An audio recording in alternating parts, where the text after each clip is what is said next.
Ladies and gentlemen, hey, hi, how you doing? Welcome back to the channel. Thank you so much for stopping by. When it comes to building your loadouts within Warzone here, obviously you're probably going for a few specific things depending on your playstyle, whether it may be going all in on control because you're trying to use a long range gun or going all in on mobility for a close range SMG. But today I wanted to focus in on the specific attachment categories, and instead of, focusing on the absolute best attachments like we have in the past, rather look at some mistakes that you're making when it comes to choosing certain attachments over others, some things you want to avoid when you are building your loadouts. So as we get into the details, if you enjoy the video or if you find it helpful, do me a favor, drop a like on it. It would be really appreciated. And if you're new to the channel or you simply have not subscribed yet, every single day I got you covered with all the info you need to know about MW3 and Warzone. So feel free to hit that subscribe button to always stay up to date. So we've got our basic attachment categories here between the muzzle, barrel, laser, optic, all this usual stuff here. Obviously things are going to differ a bit depending on weapon type. Some things that might be a mistake you're making for a rifle might not be the same thing for an SMG or for an LMG or a sniper. So there are some situations where things will be different, but for the most part, there are some universal mistakes you could be making. So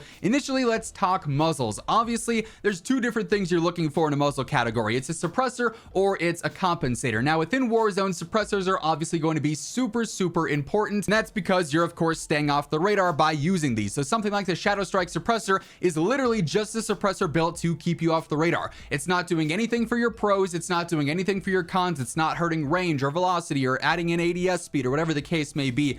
Just simply keeping you off the map. So this is something that's always going to be good here, as are things like the Spirit Fire. Obviously this is one we kind of spam in the loadout videos because it's hurting your ADS speed, but it's giving you better control and velocity and range, which is obviously clutch. The main mistakes players are making here though is that you're using suppressors for certain situations. A lot of the time for close range, something like a Shadow Strike is going to be better because you don't want to hurt your ADS speed for an SMG style build, or you don't want to hurt your control for an SMG style build, or things like that. But for long range in particular, you really got to watch because some of these are not going to end up being worth it.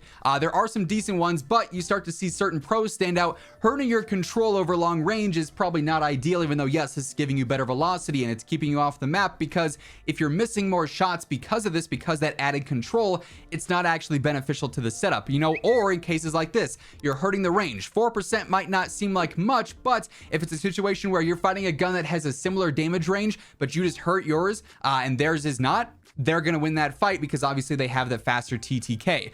Again, sort of weapon specific, but things like that you're obviously going to want to avoid, especially, in this case, 12% decrease to the damage range, pretty significant all things considered. There is some like Echo Line here, which only translates to hurting your damage range, even though it says it's helping your fire's aim stability. That's not something that's translated, and we'll talk a bit more about that in the future. But really for suppressors, it's a very obvious choice. You don't want to be taking, options here that are hurting where you're going to be using your guns the most, like long ranges. And then compensators, it's kind of the same deal. There are some really good ones here. Again, it's probably going to have larger effects on your ADS speed, but really you just need to avoid making the mistake of picking any ones that might be destroying your range or velocity, unless you're in a situation where that's not really super relevant, but there's not many that are going to exist like that. So it's pretty straightforward here. If you see the negatives in the range and the velocity categories, you might want to just stay away from those because they're not going to truly be all that beneficial. Now for barrels, admittedly here, there's not many true outstanding mistakes you could make as opposed to something like, muzzles or underbarrels that we'll get to here. Most of this is just preference based and situational based. Certain guns, you're going to want to increase the efficiency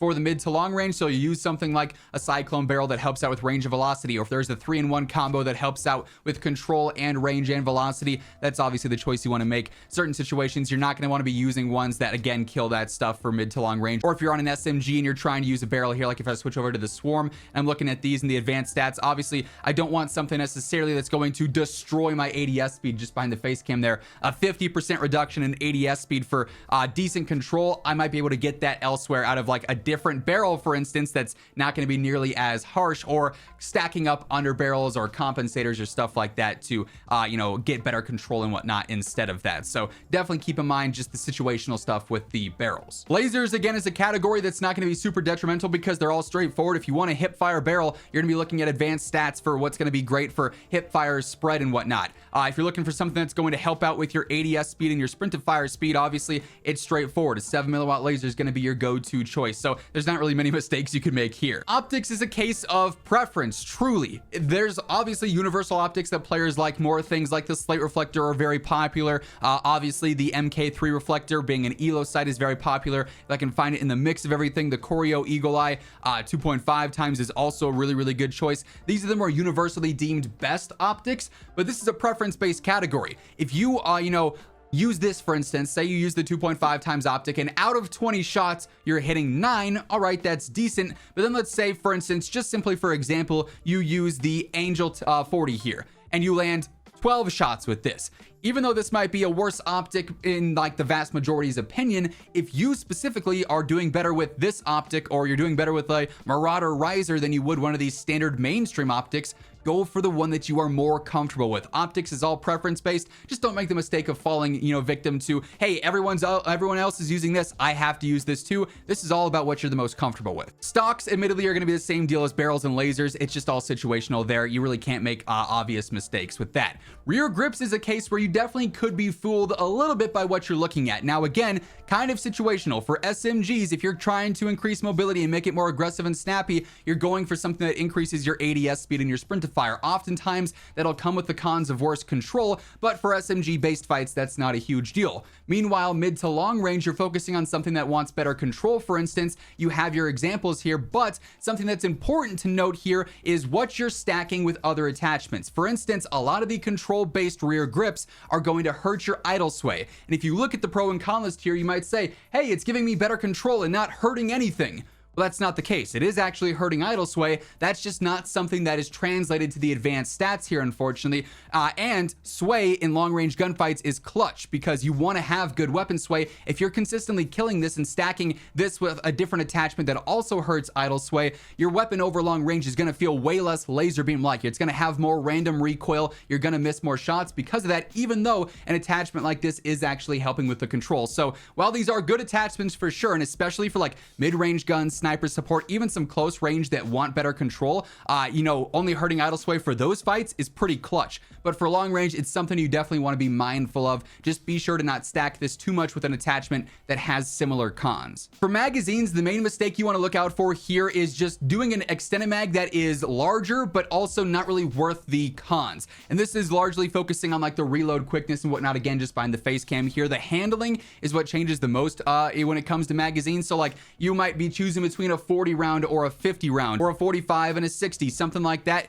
In this case, the 40 round mag on the MCW is hurting your ADS speed and some general mobility. The 60 round though is giving you a significantly slower reload and about doubling that ADS speed, obviously. So are those cons going to be worth it for, super long range fights? Might not be as vital there. But if we were to go over to an SMG here and look at the Wasp, suddenly you're looking at a 40 versus a 50 round. Not too terrible. It actually says the reload quickness is faster on the 50, which is kind of quirky, but the differences between a 40 and a 50 are not all that drastic. The differences between 50 and 100 though are a little bit more. So that's just things that would impact things like close range fights or sniper support range fights a little bit more. So just pay attention to that. Obviously though, you're going to want extended mags on pretty much every single gun in the game. Ammo honestly is pretty straightforward. If you're just paying attention to the advanced stats here, you're going to get the information you need to know. Obviously it's nice to get added control or added velocity in some cases. It's just dependent on, do you want this weapon to have worse recoil? Can you afford for this weapon to have worse recoil?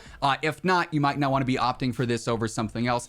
Just situational again, once more. Now, underbarrels, there's a lot of mistakes you could make here, and it's really weapon specific or engagement specific, I should say. Close range, you're going to want certain things here. Long range, you're going to want certain things here. Close range for me is all about mobility, like with SMGs in specific, and a lot of these hand stops are going to do things that are super beneficial. What you really want to focus on here though is the pros again versus the cons. So if we go through and look at all the pros outright, things like the MSP98 hand stop are pretty solid, but it's hurting your horizontal control. And this is actually something that applies to all ranges, close and far.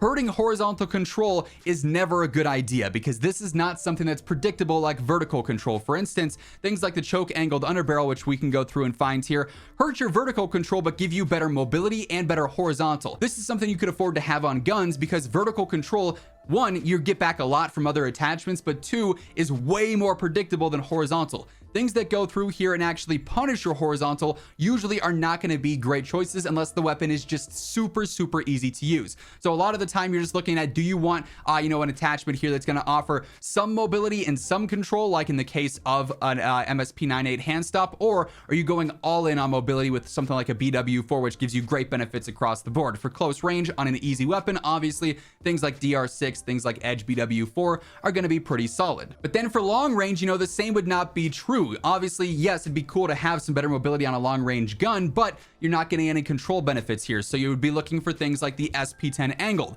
a really good choice here. It hurts your vertical control, as obviously it says, but it's helping your idle sway and your stability, which again is not translated on the graph, and it's giving you great horizontal control and only hurting your vertical by a bit, which weapon by weapon basis, if a weapon's super easy to use, not a huge deal. If it has, you know, minimal vertical recoil as is, not a huge deal. You also have things like you know, commando foregrip or ripper underbarrel that say they're doing better control, better idle sway. You look at this, only 4%, that's not that great.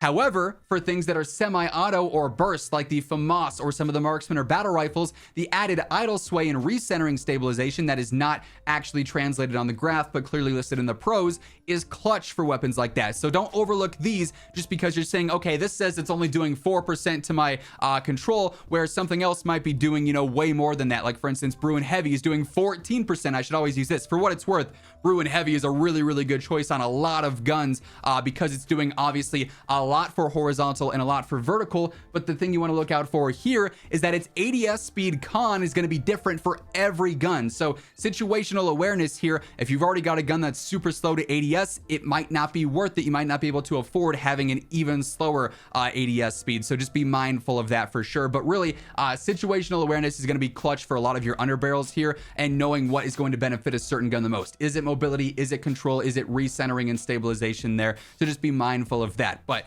definitely with the help of the advanced stat category, which really is just so clutch being able to go through and see all this readily available for all players, this is going to help you avoid the mistakes just by knowing what kind of engagements you're going to get in with certain guns. So apply this to your builds. Obviously, I've got you guys covered with the, you know, top loadouts for close range, long range rifles, SMGs. You guys know we're always breaking that down here on the channel, and I'm always factoring all of this into gunfights. So you guys know I got you right with the best builds possible. But if you're looking for builds on your own, definitely keep this stuff in mind.